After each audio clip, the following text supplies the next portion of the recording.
Do you know how to make a good first impression, especially when it comes to networking or job interviews, anything related to your career? Well, today we're going to break down what you can do to make a better first impression. My name is JT O'Donnell, and this is Just Ask JT, the podcast I do live every Tuesday, Wednesday, Thursday to help you advance and get what you want in your career and in your life. And you know what? First impressions, they're a big part of it. Whether they're in person or online, how we communicate with people, they are immediately making an impression. And I want to share as much as I can today about this so that you can do a better job. So, for starters, let's get into the whole idea of perceptions. People make instant assumptions about you the moment you start to connect with them. The moment you engage in some form of communication, they are immediately taking in and deciding what they think of you. It's not, you shouldn't be surprised by this. This is actually like the human brain. They call it the reptile brain or the ancient brain. It's a part of our brain that was built for fight or flight, right? So we would have an experience and decide, is this a good thing or a bad thing? And over time, our brain stores that away and looks for triggers. Fast forward to today, and when we talk to people, we immediately start judging them. Every single thing they say, how they say it, their body language, their facial expressions, their tone, their pace, we're comparing it to the other people we've met in our life. And we now start to say, well, did I like the person that spoke like this? Did I like the person that acted like this? And we start to form an impression. That's where this comes from. And so when we recognize that in ourselves, because let's admit it, we do this ourselves. The moment someone starts talking, we immediately decide if we like them or not. Let's face it, I'm live streaming right now on LinkedIn and TikTok on YouTube, and some of you are staying, and some people are seeing me and going, oh, she's such a Karen, right? And scrolling all by. Sorry to all my Karens, but you know what I mean. People form impressions just based on the few things that I've done so far in this conversation. So if we know that we're doing that about other people, then we need to know other people are doing that about us. Does that make sense to everybody so far? That is just human nature. It's what we do. So what we're trying to do though in certain situations where we want influence, where we want impact, like networking, meeting people for the first time, job interviews, those sorts of things, we want to become more mindful of how we're landing, how we're presenting. And we want to pay more attention to how they're reacting in the event we need to tweak it at all. I've often heard people say, JT, people need to just take me as I am. I am who I am. That's fine. Absolutely. But you know what? They have every right. If you have every right to be who you are and say what you want to say, they have every right to react the way they react. That's just it. It works both ways. And so, what I'm proposing today is not for you to change who you are. I don't think that works. What I'm proposing to become more mindful and understanding of the strengths and weaknesses of your particular dominant communication style, and then flex, tweak where necessary to get the results you want. Can everyone agree on that? That can be the takeaway or the lesson today? All right. So how do we do this? Well, 20 years as a career coaching veteran, I like fact and logic and process. I'm an engineer by degree. And so when I wanted to understand all of this about my clients, I put together a set of 7 tools. There's 7 assessment tools. It's called professional strengths assessment that my clients go through. And one of them is the communication style quiz. Now, this is such an important quiz that I actually had it built online, and you can take it for free. No credit card required, anything crazy like that. You all can take this communication quiz for free. In fact, you'll find my 2 quizzes linked in my bio or down here. There's a link down below, or just go over to my company, Work It Daily, and in the menu bar, you'll see quizzes, and you'll be able to go over there and take the communication quiz. Now, this is a question quiz that'll help you, like in 30 seconds, you take the quiz. It's pretty amazing. But the questions help us figure out what your dominant communication style is. And there are 4 dominant communication styles. There is the commander, the contemplator, the empathizer, and the energizer. Okay, now when you take this quiz, just so you know, it's free. If you pop your email address in, I will send you an email that explains the results. So that way you're going to see what your results are, but then I'll give you an email that explains what they mean. And I'm going to give you a quick overview right now, but if you want the full explanation, you should take the quiz and get the actual full info. So the first one is the commander. Now, the commander is going to be very serious, very direct. These people are achievement driven. They hold very high standards for themselves.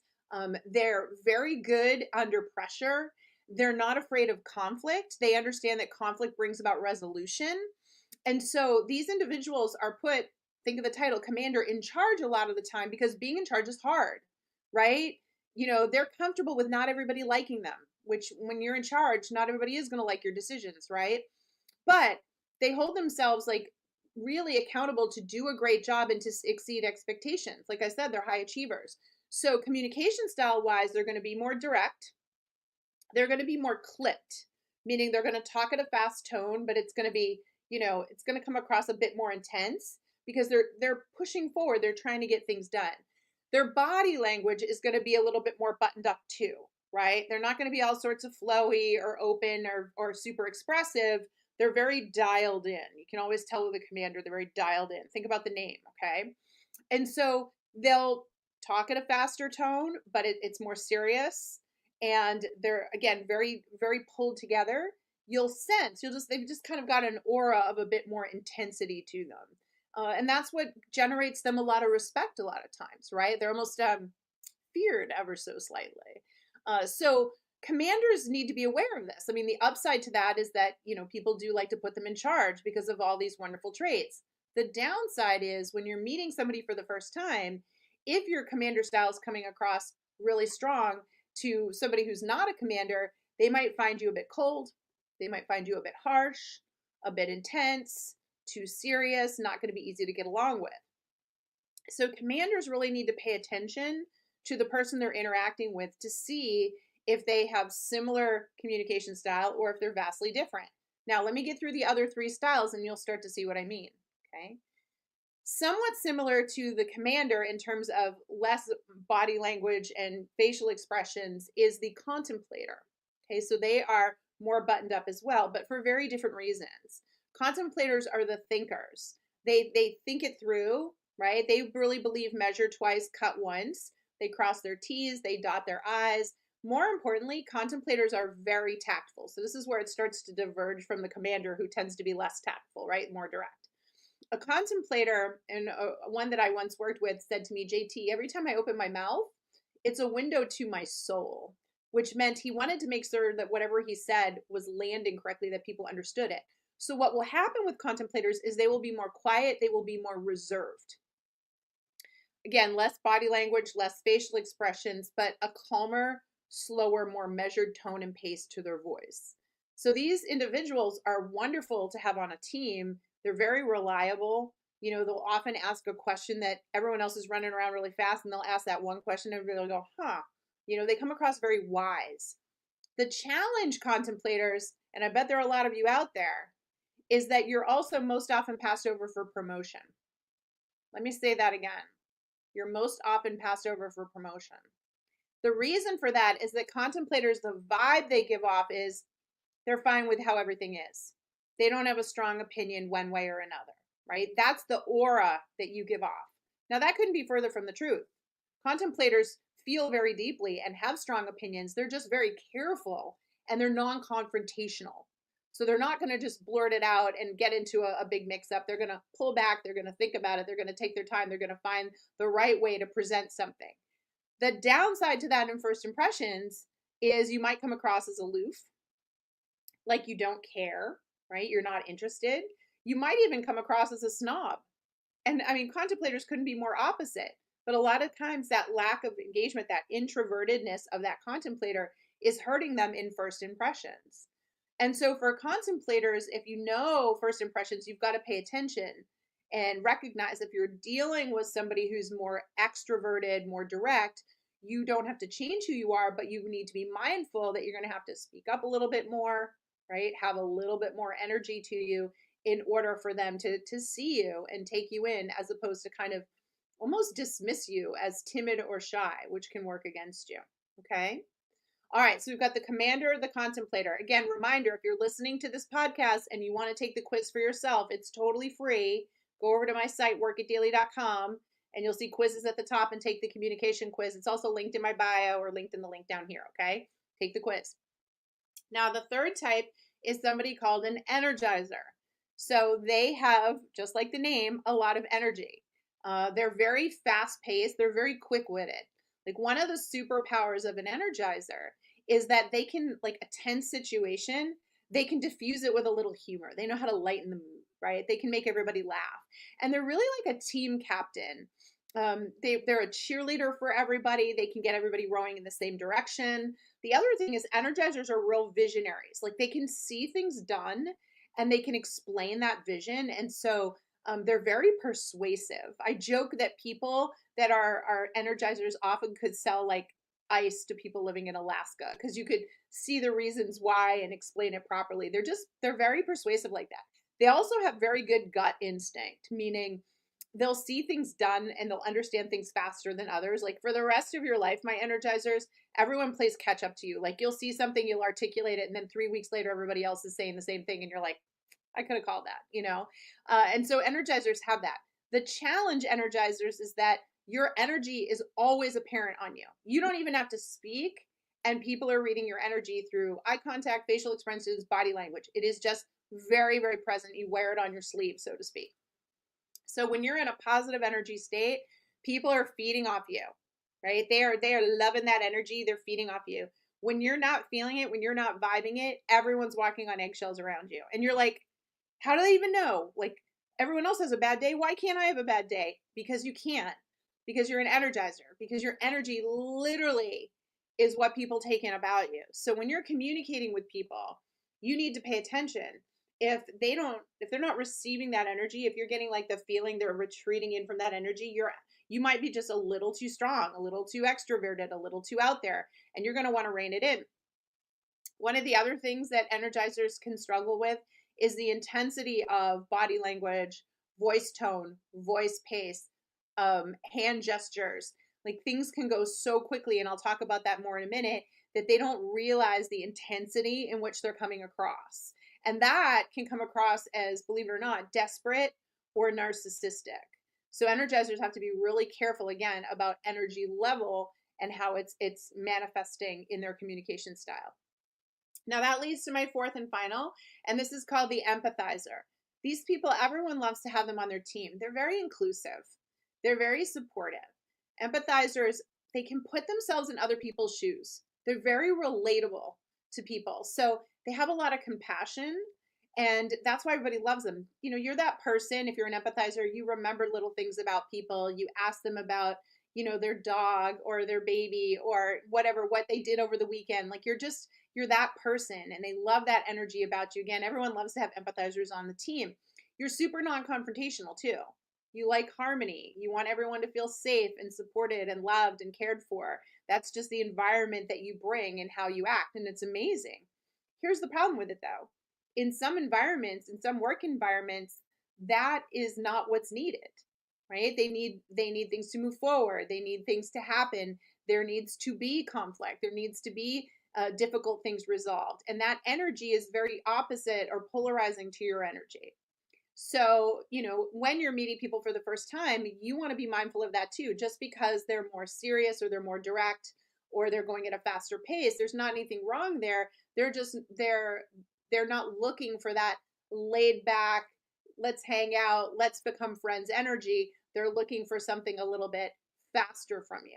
Now, I want to also caution empathizers because this is something that gets misinterpreted about them a lot, and they're so sensitive, and rightly so, to this topic.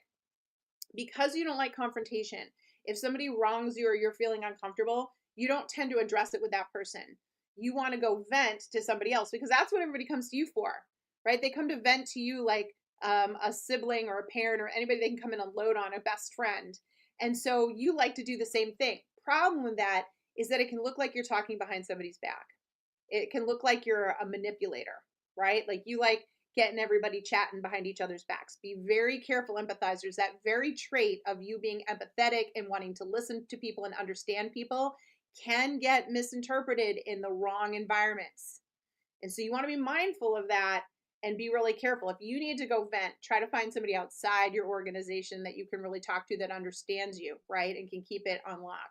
But empathizers need to be careful because that energy is if it's not mimicked and it's not for the right environment, can get misinterpreted or misread. All right.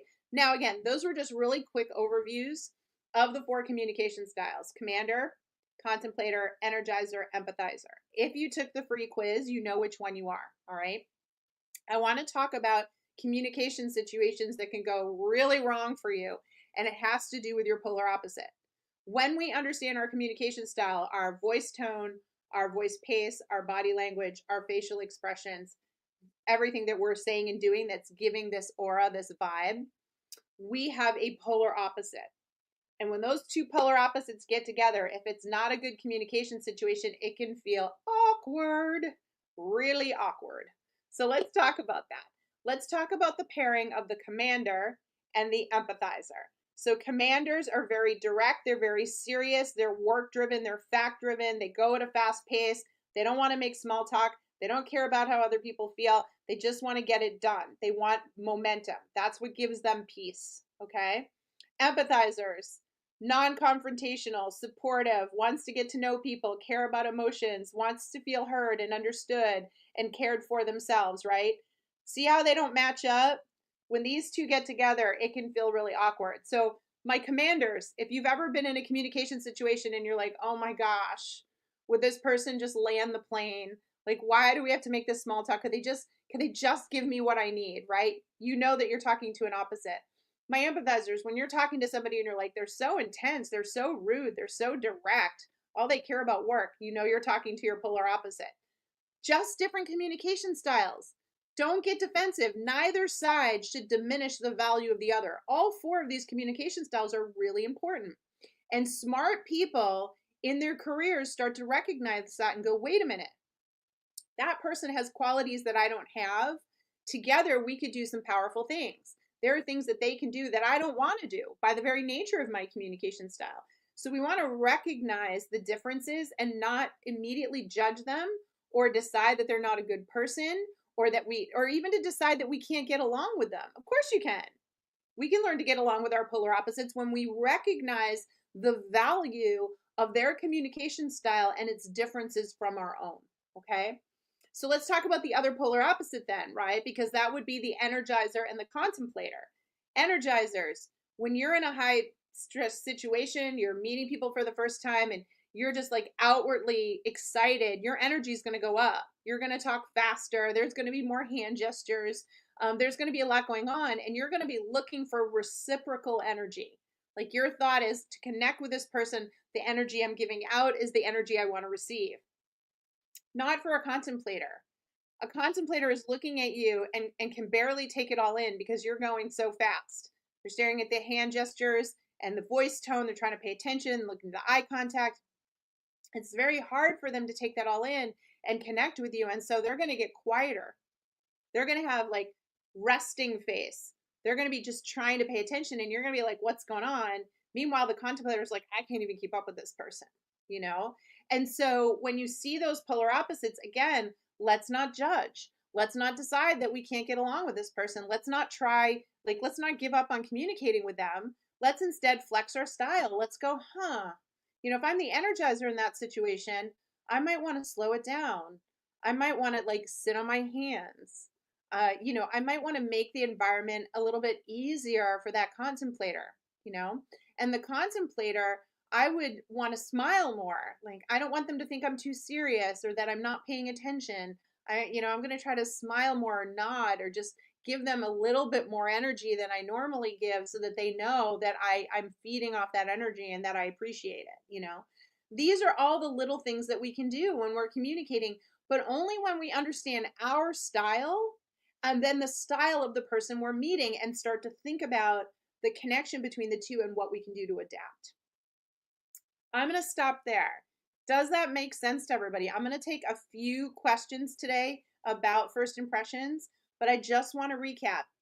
Get to understand your communication style. We all have a dominant style. It's not a bad thing. They're all great styles to have, okay? Are you a commander? Are you a contemplator? Are you an energizer? Are you an empathizer? Whichever is your dominant style, learn how to leverage its strengths, right? But also be mindful of how it can get misinterpreted when you're not talking to somebody that's just like you. right? That's really, really important. Being a good communicator is understanding that our communication style isn't the only way. And if we want to make strong first impressions, especially in networking, especially in job interviews with recruiters and hiring managers, we should be paying attention to the personality and communication style of the person we're engaging with. Don't have to change who we are. We don't have to dramatically change. We can be mindful and do little things to help them feel better connected to us. Okay? And again, that test, that communication quiz is over at workitdaily.com. You'll see it in the tab at the top. It says quizzes. I've got the 2 quizzes linked in my bio link here. The link might be down below. They're free, but pop your email address in to get the interpretation of the results. I send you information if you want more information about that. Okay? Awesome. All right, let's start here and see if I have any questions. Um, Awesome, awesome, awesome. I'm glad you're finding it helpful. Okay, so we've got a lot of energizers here. This is so cool. A lot of different styles. Empathizer, contemplator, great, awesome. So can you be a combination? You can, absolutely. You will always have a dominant style though, and your dominant style comes out when you're under stress. So you should think about a stressful situation and think about, how do you react? What's your voice tone? What's your voice pace? How do you engage? That is going to be the dominant style that people see in stressful situations. And I say that because first impressions, we're always under a little stress when we're meeting people for the first time. So our dominant style is going to tend to come out in that scenario. Yeah, yeah, absolutely. Yeah. Oh, yeah. And one of my favorite recruiters is on here today, Amy Krause. And Amy is saying, first impression so key to set the stage for the rest of the process. A recruiter may be great for the role on paper, or candidate, sorry, may be great for a role on paper and can blow it during the interview process due to the communication style. Absolutely. And Amy, I'm so glad you mentioned this, because some people are going to say right now, oh, but that's not fair. I was nervous and they shouldn't blame me for my communication style. They should just grade me on my work. Folks, communicating is an enormous part of the job. You communicating with other people, that is why recruiters phone screen you. Because if your communication style, if you're not aware of your communication style and how to use it correctly, you're not going to get along with everybody in the office. And that recruiter's job is to bring somebody in who is going to mesh with everybody and be able to do great work together. So don't tell me your communication style doesn't matter, because it does. It matters a lot. And so being mindful of your communication style, its strengths and its weaknesses, is going to help you, especially in job interviews, as recruiter Amy Krause just pointed out. Thank you, Amy, my friend. I love it. I love it. Yes. Really, folks, I can't stress it enough. Understanding these differences, it's a game changer. I've over 100,000 people have taken this quiz, by the way. I have 2 quizzes over there. You can check out the other one too. They're totally free. But, the fact that people that I've worked with go, oh my gosh, now I understand why that coworker and I didn't get along. Or now I understand why that interview felt so awkward to me, because we had different styles. Once you can start to recognize the styles, you're not going to react defensively. You're actually going to get curious and be like, okay, our styles are a little different. What can I do in this situation to make us feel more connected? Right? That's what you're going to do. Yeah. Yeah. Uh, yeah, I love this. Michelle, this is a great comment. Under stress, I tend to speak slower. I'm the watcher. So you're a contemplator, Michelle. And so that's very common in stressful situations. Contemplators will pull back and speak slower, and they're being very careful and methodical. Whereas a commander, for example, is going to get right in there and kind of be clipped. Just be like bullet questions. If you're talking to a commander when they're like, question, question, question, question, question, and they're not even reacting to the fact that you're just sitting there trying to survive, right? Like, you can pick up as you start to really research these, you start to see it and go, oh my gosh, now I understand. And again, nobody has ill will. And this is what I think I want you all to take away from this. And so much of the coaching that we do at Work It Daily is around this idea that we get too defensive too fast about communication styles. We react too quickly about people. We judge people too quickly. And so if we can slow ourselves down and go, whoa, whoa, whoa, there's way more in play here, we can be a lot more strategic. And this really helps in networking, in interviewing. We can be calmer, and we can not react to the first impression. Remember what I said? It's coming from your reptile brain, your ancient brain, these immediate reactions, these immediate defensiveness. We got to slow that down and go, whoa, whoa, whoa, I'm smarter now. I took JT's podcast. I took the communication quiz. I know what my style is. I can see what their style is. Let's breathe here. That's going to make you a much, much better communicator, and you're going to make far better first impressions. Far better first impression. This is an awesome question from David. How important is it to immediately know the interviewer's style? I would say pretty darn important, but here's the great thing, David. Within a couple sentences of someone speaking, you can figure out what they are. I've been doing this for a long time, so let's talk about that. How quickly do they get into it? Is it rapid fire? Is the energy like fast and serious, or is it fast and upbeat? Fast and serious, commander. Fast and upbeat, energizer. Okay. Quieter, calmer, less emotion, contemplator.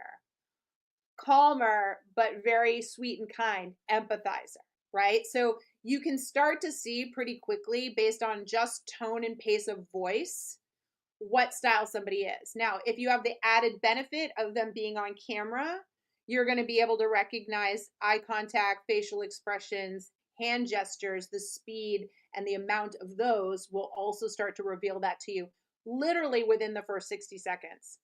Yeah, the first 60 seconds. It's crazy. I'm going to give you a great example really quickly. People are always shocked to find out I am super like introverted. I'm the person that loves to stay home on the couch, read the book. I don't, like many of you, like to run out to crowded places and meet complete strangers. I know you're shocked by that, but I do not, right? My communication style is a learned behavior.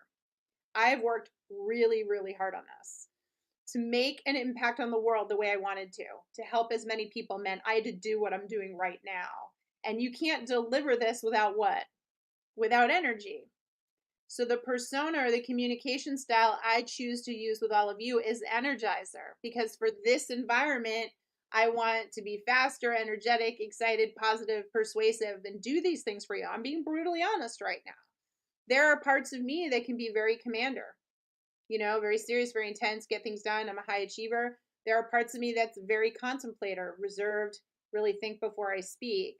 But for what I'm doing today, for first impression, my decision is to be an energizer. It's just how it is. And I think the more we can study this and understand it, the better we are. And it's not, I just want to be clear, when you understand communication styles, it's to do good in the world, right? It's not to be manipulative and evil. It's, I want to connect with other people. I want to meet people where they are. I want to give them what they need. And so really thinking about your communication style and how you can flex it over time, really good leaders understand that as well. Most leaders have their dominant style, but are very good at understanding that at different times they're going to have to flex that style in order for people to feel connected to them. So it's a skill set really worth investing a little time and energy in, folks. And thank you for asking that question. Okay, team, I need to bounce. Did you find today's podcast helpful? If so, will you do maybe 2 things for me? It's free. 2 things. I'm asking big today. I'm asking really big for something. I am trying to improve our Google reviews. So if my team and I have helped you in any way and you would like to do a Google review for us, I have linked it in my bio link. It's here or down here. We would be so grateful. We never ask for them. And we've since learned that it's very important for people to know about your business by getting Google reviews. So this year is my year that I'm going to say, only if you found me helpful and you want to help back, doing a Google review about Work It Daily and my work would be huge, and I would be so grateful. Again, it's linked to my bio or down here. So that's the first ask, Google review. The second one is that I've built a free resource center because I can't work with everybody one-on-one. I just can't do it. And I wanted to help people so much this year that my team and I were like, we're going to build a center and we're going to give away more for free that's better than anything everybody's paid for. Like, I am so tired of seeing these info things people have bought, these resumes that people have paid for, and it breaks my heart and I get sick to my stomach when I see the scams that people have paid into. That doesn't sit right with me. And so I was like, we're building a free resource center. It's going to be better than anything people are paying for, and we're going to make it available to everybody. And so that free resource center is also linked in my bio. It's linked down here. No credit card required, nothing. You just get in the free resource center. You get $1,000 worth of training that I built, but more importantly, you're going to get reminders to come to this, the live Q&A, Just Ask JT. I have the podcast 3 times a week. It'll also get you the recordings. So join the free resource center, become part of the community. Yes, come to the live sessions when you can. That would be amazing because I really, really want to help as many people as I can.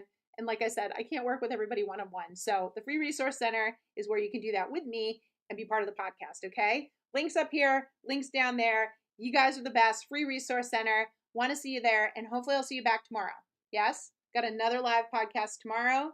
Once you're in the free resource center, you'll see it in the calendar. Sweet. Awesome, you guys. Love you so much. I hope this helped. Use your communication style for good, not evil. Make better first impressions, and you will see wonderful results. I promise you. Okay. Take care, everyone. Bye-bye.